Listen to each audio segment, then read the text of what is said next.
हमारे व्यस्त जीवन में ईश्वर की आवाज़। हम मनुष्यों का जीवन एक ऊंचे प्रयोजन के लिए बना हुआ है। हम मनुष्यों का जीवन का उद्देश्य ऊंचा है। इसीलिए आज के सुसमाचार में एक मूल बात हमें बताई गई है कि हमारा जीवन केवल जीवन निर्वाह के लिए नहीं है। काम करने, मकान, दुकान, बगान, इसी में व्यस्त होकर जीवन निर्वाह करते रहने और अधूरी जिंदगी जीकर मरने के लिए जीवन नहीं मिला हुआ है। ये जीवन निर्वाह से आगे जीवन मुक्ति के लिए मिला हुआ है। इसलिए हम चिंतन करें कि क्या हम जीवन मुक्ति की ओर बढ़ रहे हैं, आनंदमय जीवन की ओर बढ़ रहे हैं, आत्मापूर्ण जीवन जी रहे हैं, जिसके लिए ईश्वर ने हमें बनाया है और बुलाया है। तीसरा सामान्य रविवार 25 जनवरी 2026। पहला पाठ नबी ईसायास का ग्रंथ अध्याय 8 पद संख्याएं 23 और उसके आगे अध्याय 9 पद संख्या 1 से 3 तक। दूसरा पाठ कुरिन्थियों के नाम संत पौलुस का पहला पत्र अध्याय 1 पद संख्या 10 से 13 तक और 17। संत मती का सुसमाचार अध्याय 4 पद संख्याएं 12 से 23 तक। 25 जनवरी को हम विशेष रूप से कलीसिया की एकता के लिए प्रार्थना करते हैं और हर स्तर पर सतत प्रयत्न करते हैं कि सारा मसीही समुदाय एक हो जाए। आज के दूसरे पाठ में संत पौलुस दलबंदी की बात करते हैं। संत पौलुस ने देखा कि मसीह की कलीसिया कई भागों में विभाजित है। कुछ लोग कहते हैं कि वे पौलुस के हैं, कुछ लोग कहते हैं कि वे अपोलो के हैं और कुछ कहते हैं कि वे सिर्फ ईसा के हैं। इसलिए संत पौलुस ने कुरिन्थ वासियों को और सारे विश्व को संदेश दिया है कि हम एक मन, एक हृदय और एकता के लिए सतत प्रयत्न करें। मात्र धर्म हमें नहीं जोड़ता, परंपराएं, संस्कार हमें नहीं जोड़ती। प्रभु ईसा ने अपने जीवन के द्वारा, ईश्वर के राज्य की शिक्षा के द्वारा हमें एक समुदाय बनाया, एक परिवार बनाया।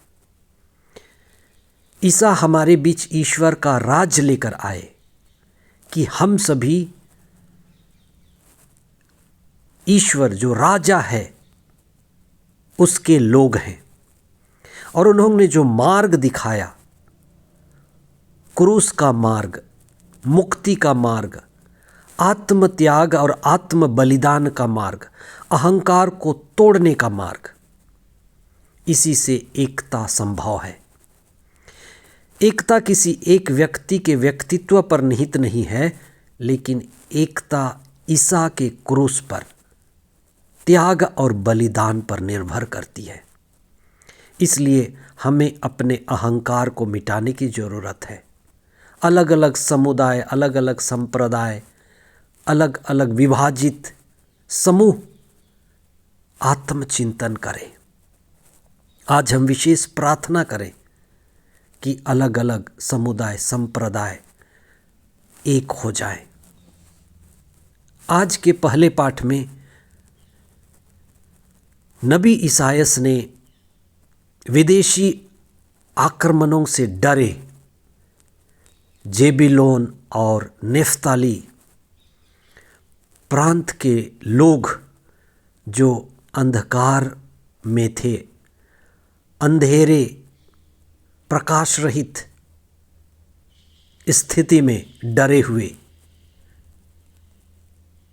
ईसायास नबी कहते हैं कि उनको डरने की जरूरत नहीं, मुक्ति आने वाली है। ईश्वर प्रकाश के रूप में मुक्ति बनकर आएगा। इसलिए मनुष्य मात्र डरता है, मनुष्य मात्र अंधेरे में खो जाता है, लेकिन जब वह ईश्वर की संगति में होता है, ईश्वर की संगति ढूंढता है, तो ईश्वर उसे प्रकाश की ओर ले चलता है। तमसो मां ज्योतिर्गमय। आज ईसा अपने शिष्यों को एक विशेष क्रांति के लिए बुलाते हैं। ईसा हमारे लिए क्या लेकर आए? ईसा हमारे लिए ईश्वर का राज्य लेकर आए कि हम पिता ईश्वर को जाने, स्वर्ग के राज्य के बारे में जाने।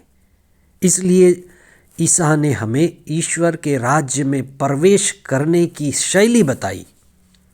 जो हमारा पुराना जीवन है, पुरानी शैली है, पुरानी परंपराएं हैं, उन पर चलते रहना काफ़ी नहीं है। ईसा ने ईश्वर के राज्य के बारे में कहा कि ईश्वर का राज्य निकट है, आपको अपने जीवन में बदलाव लाना है, और वह बदलाव प्रभु केंद्रित जीवन के लिए। जो अंधेरा है, जो लड़ाई है, जो दुश्मनी है, जो अहंकार है, जो चीज़ प्रभु से हमें अलग करती है, जो व्यर्थ है, उसे हमें हटाना है और प्रभु को पहला स्थान देना है।